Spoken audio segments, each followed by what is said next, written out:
Everything matters because he carries that on a tennis court. Tells me if I ever say that again, that I may not be invited back in the bedroom. So I gotta be careful. We've been together almost 21 years. John McEnroe called Sinner a liar on live television. Not quietly, not diplomatically. On TNT Sports in front of millions after the most catastrophic collapse at Roland Garros in a generation, McEnroe looked straight at the camera and said, Sinner's nose was growing. Pinocchio. That word. Because Sinner had just walked into the press conference and told reporters the heat had nothing to do with it. It was quite okay to play, he said. McEnroe exploded. He said the heat was Sinner's kryptonite. He said there was no question. He said this, the world #1, losing 18 of 20 games, cramping off court, serving at 15 kilometers below his own average, was a pattern nobody in Sinner's camp wanted to name. 2 days later, Sinner confirmed he won't touch a racket until Wimbledon. It's tough to accept, he said, the man who swept all 5 Masters titles in 2026, who had a 30-match winning streak walking into Paris, who had nobody left to fear after Alcaraz withdrew. That man secretly fell apart in the heat of the second round, and the only person who saw it coming had been warning about it for months. Hit subscribe. We don't soften these stories for anyone. So who's telling the truth? McEnroe or Sinner? The answer is more complicated than either of them will admit. McEnroe's warning didn't arrive after the match. It came a full week before a single ball was struck at Roland Garros. In a pre-tournament media call to promote TNT's coverage, he told reporters directly, "It's pretty much what I've been saying. The only way Sinner is going to lose is if the heat gets to him." That was not a casual prediction. That was a man drawing from the deepest wound of his own career. In 1984, McEnroe walked onto court Philippe Chatrier, riding a 42-match winning streak, the best unbeaten start to a season in the history of professional tennis. He took the opening 2 sets of the French Open final against Ivan Lendl, 6-3, 6-2, and had every reason to believe the title was already his. Then the heat arrived, then the clay began to slow his feet. Then Lendl won the next 3 sets and the match was gone. McEnroe later described it as the worst loss of his life, saying it still kept him up at night decades later. So when he sat in that TNT booth on Thursday and watched Sinner lead 6-3, 6-2, 5-1 against a man ranked 56th in the world, he wasn't watching a tennis match anymore. He was watching a ghost he recognized from 42 years ago walk back onto the same court. The match had started without any visible warning signs. Sinner came out executing his game plan with surgical precision. He attacked the net 39 times across the first 2 sets and won 27 of those points. He kept rallies short to manage his energy output in the Paris heat. He broke Cerundolo's serve early and never allowed the Argentine to settle into any kind of rhythm. The first set went 6-3, the second went 6-2. By the time Sinner moved to 5-1 in the third, the match had the feel of a training session. McEnroe himself admitted he had turned his attention to another court. Watching a 17-year-old French wildcard, because nothing about what was happening on Philippe Chatrier suggested anything other than a routine afternoon for the world #1. Then Sinner served for the match at 5-2. He won 0 points. He served for the match again at 5-4. He won 0 points again. His serve velocity had dropped by approximately 15 kilometers per hour from his previous match average. That number is not a statistical footnote. A 15 kilometers per hour drop in serve speed is the kind of decline that tells a physiologist a body is shutting down, not just fatiguing. At 5-4, 0-40 down, Sinner had a lengthy conversation with the chair umpire, asking whether he was permitted to take a medical timeout. The umpire explained that it depended on what the doctors determined. Sinner left the court. He was gone for several minutes. When he came back, Cerundolo didn't flinch. The Argentine, who had been helpless for most of the match, simply kept doing what he had been doing for the previous 20 minutes, moving Sinner side to side, pulling him wide and dropping the ball short to exploit a pair of legs that could no longer cover the court. Cerundolo won 6 straight games to take the third set 7-5. He then won the fourth set 6-1 and the fifth set 6-1. The final tally was 18 of the last 20 games going to the player who had been thoroughly outclassed for the entire first portion of the match. Cerundolo, to his credit, refused to take full ownership of what had happened. "I couldn't win more than 3 games in a set, so I was a little bit lucky," he said afterward.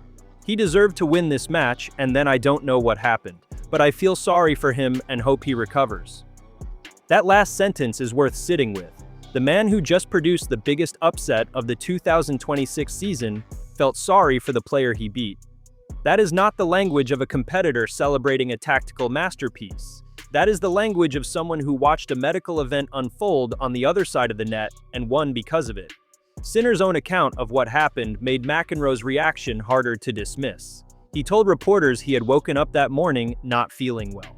He said he struggled with dizziness and had no energy. He admitted he tried to let the 4th set go in an attempt to save something for the 5th. "The first game of the 5th set was a very important one and I couldn't hold," he said. Then it went a bit downwards. He also said it was tough to accept, given the position he had been in throughout 2026, and confirmed he would not play on grass before Wimbledon. What he refused to say, the one thing he circled around in every answer, was that the heat had caused it. "It was warm but not crazy warm," he insisted. "It was quite okay to play. Really, it was nothing against the heat." McEnroe heard those words and made his position clear. He claimed it wasn't the heat, but his nose was growing as he was saying it. "A little bit of Pinocchio there," he said on TNT. That line landed because it wasn't invented in the moment. McEnroe had spent months building the case that heat was Sinner's specific and documented vulnerability, and Sinner's post-match denial gave the accusation its sharpest possible edge. The kryptonite comment wasn't designed to wound Sinner personally. It was McEnroe naming something the tennis world had been tiptoeing around since January, because this was not the first time. At the Australian Open in January 2026, Sinner was defending his title against American Elliot Spizzirri, ranked 85th in the world at the time, when temperatures in Melbourne climbed to 40 degrees Celsius. Sinner began cramping in the 3rd set with full-body spasms visible enough for the broadcast cameras to catch clearly. His serve speed at one point registered at just 69 miles per hour, a number that would embarrass a club player, let alone a 4-time Grand Slam champion. He was trailing Spizzirri 3-1 in the 3rd set when the Australian Open's extreme heat policy triggered. The roof over Rod Laver Arena was closed, and play was suspended for approximately 10 minutes. When Sinner came back out onto the court under cooler indoor conditions, he broke immediately and took the set. He won the match 4-6, 6-3, 6-4, 6-4. Afterward, he said, "I got lucky with the heat rule. If he keeps playing the way he was playing, maybe my tournament was over today." That is Sinner's own admission that a roof saved his Australian Open title. In Paris, there was no roof to close. The rules could not intervene. The sun stayed exactly where it was for 3 hours and 36 minutes. McEnroe was commentating at the Australian Open too, and even then, with Sinner ultimately winning the match, he made his feelings known. He told the ESPN broadcast that the situation looked like favoritism, that he didn't think anyone wanted to see that in the sport, and that he wasn't confident the heat rule would have been applied at the same moment had Spizzirri been the player in crisis. That accusation drew significant pushback. Tournament rules were clear. The suspension was triggered by the heat stress scale reaching a specific threshold, regardless of match situation.